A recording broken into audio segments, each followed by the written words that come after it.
of stuff I used to do. Exactly that with safety programs, from mailing what we used to call 3D items, and great business. No doubt wish you great success with that. So, again, thank you very much. My name's Mike Miller, and was offered the opportunity to come down and address the President's Club. I knew a little bit about the President's Club just by being in Dayton most of my life, and then looking on the website, we found out really some interesting information, and then I got here early, and Jack really filled me in on all the stuff that you do. And so you can read about stuff, but until you actually start talking to people, you have a true sense of the impact. So what I'd like to be able to do is to start out, we did talk a little bit about this earlier here, taking a look at the stuff that you do. You got the golf outing, you've got a huge honor, I believe it's the 68th award of a citizen that has been given back to the community, and Chanel Ross is a great lady to do that. She was recognized at United Way earlier in the year, and I think that is a tremendous thing. And of course, the work that you just did with the 15th annual Rubber Duck Regatta out at United Rehabilitation Services. That's a great place out there, and the Dakota Center tries to work with some of the clients out there and provide a place that they can come and do some job skills and some things along that way. So thank you very much for those two things. Thank you for having me here today. And then the bonus that I didn't get was that coming down was lunch, and so that was an unexpected bonus. So thank you very much for lunch.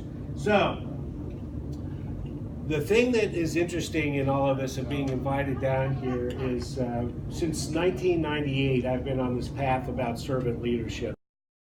It's been an interesting journey along the way. I actually brought the book that I read back in 1998 called The Servant. If you haven't read it, it's an interesting.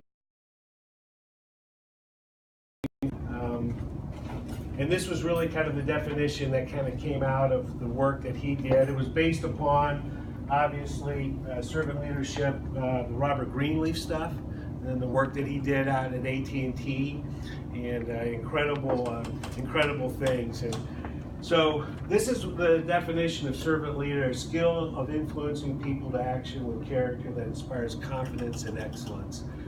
And I've been studying this for so long, and I've done workshops on servant leadership and lived in this type of model. But I had no idea that everything that I was doing was preparing me to be the executive director of Dakota Center, which is going to be a 1-year anniversary coming up October 16th, which is interesting because they only hired me for 6 months and put acting in front of my name and a whole bunch of other things. But I knew as soon as I went down and applied for the job that this was really where my calling was to be, and I knew that this is where I was going to spend the rest of my working career. So what I really like is to be able to look back in 1998 and see, okay, servant leader, this organization is about servant leadership. So I wanted to kind of tie in that with what we're talking about. So what Hunter did was he put together, this inverted model about what servant leadership is all about. And I'm sorry I can't see, it's kind of short. That's why technology is always great, but then you got to, A, it has to work, and B, it has to be properly displayed. As an old meeting planner, and that's my background, it's some of the stuff that I drag into the room. But what we bring forward at the Dakota Center is this idea of servant leadership, and it was founded, and you can read about that in the bio by Marianus Priest out of the University of Dayton. He saw the racial strife that was going on the west side of Dayton in the 1960s. If you were around at that time, you were very aware of the intensity of those conflicts. And so in 1965, Father Phil Hawley, along with Bill Hoban, who was the Dean of Business at UD, bought a house on 400 block of Dakota Street, which is just a half mile north of where I am right now, and said at that point, in a leadership type of way, that not here. Here is going to be a safe place for people to build character and connect the community. And so he created this safe environment during a very volatile time is that spirit of helping others that has been pervasive, not only in what Father Phil Holly did, but also in the spirit that lives in the staff there today. Because we have 7 staff, but only 1 is full-time, and that is not me. And yet I make a joke that we're only open half a day, and that's 12 hours. Our business hours are 9 to 6. But very rarely do we stay with that. And then on weekends, we're open 4 to 6 hours and renting the facility out to a community that desperately needs safe, clean, convenient gathering space. So it could be for weddings, it could be for a repast, for funerals, it could be for a birthday, it could be for a whole bunch of stuff. And it's also for basketball as well. So what we're trying to do is put together like what we do. We're a 53-year-old organization that is a startup. We are grassroots all the way. It's exciting for me to be 56 years old and be in an entrepreneurial spirit of an institution that's got 53 years of history.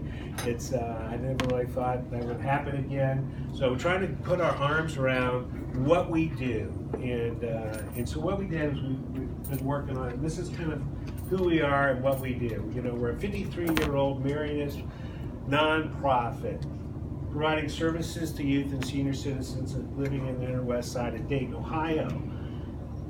Our mission is to build character and connect community. That is our tagline, and we value and focus all of our programming on educating the whole person. And by that, we mean mind, body, and spirit. And with the mind, that is with skills and literacy, the body is health and wellness, and spirit is faith, hope, and love. And for success is to inspire the next generation and their parents by assisting, and I kind of mess up this, independent living seniors to age in place with dignity, because our senior program is our 10 a.m. to 1:30 program, and these are independently living seniors in the inner west side, and we actually go pick up these seniors, bring them to the center. We provide programming for their mind, body, and spirit, and we have all of that around a meal that we feed to everybody. So both our senior program and our after-school program.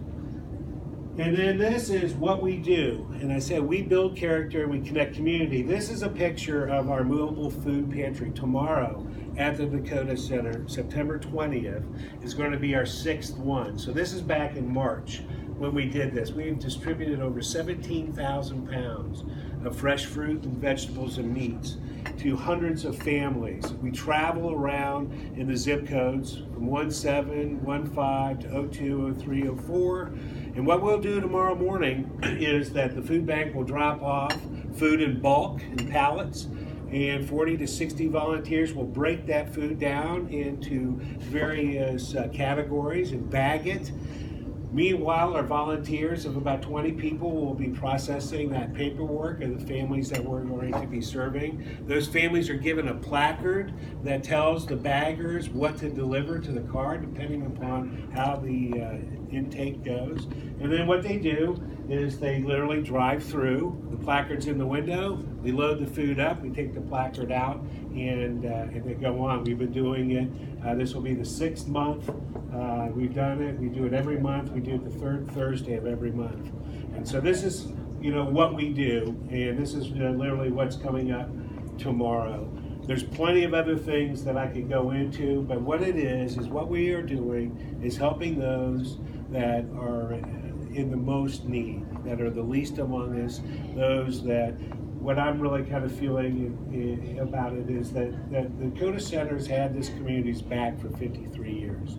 And even though the food opportunities continue to dwindle, and this was a response to Aldi's closing, we refuse to go away. I don't know if people saw that Frontline video or that piece. Very good stuff, that's in there. But there's also great things that are going on the west side, and this is just one of it, and it ties in to 2 of our big initiatives, which is food accessibility, insecurity, and then also education. So why we do what we do. What I like about all this, and it's kind of interesting, is that Father Phil Holly's friends wrote a book about it. I mean, how cool is that? You know, that to be an executive director, you get to go and read a book. So what he did was he established the Marianist Library at the University of Dayton. Then he turned around and established the Dakota Center. And then near the end of his life, he helped develop Bergamo, and that is his final resting place. Wow. So this man was really incredible. And up until 2005 and his death, he was very active in promotion of the Dakota Center. And in 2000, it was the dedication, was actually the finished construction. The dedication was in May of 2001 of the building that I'm currently in. 33 Barnett Street. But this was an excerpt of a letter that he wrote for Christmas to all his friends about what the Dakota Center is.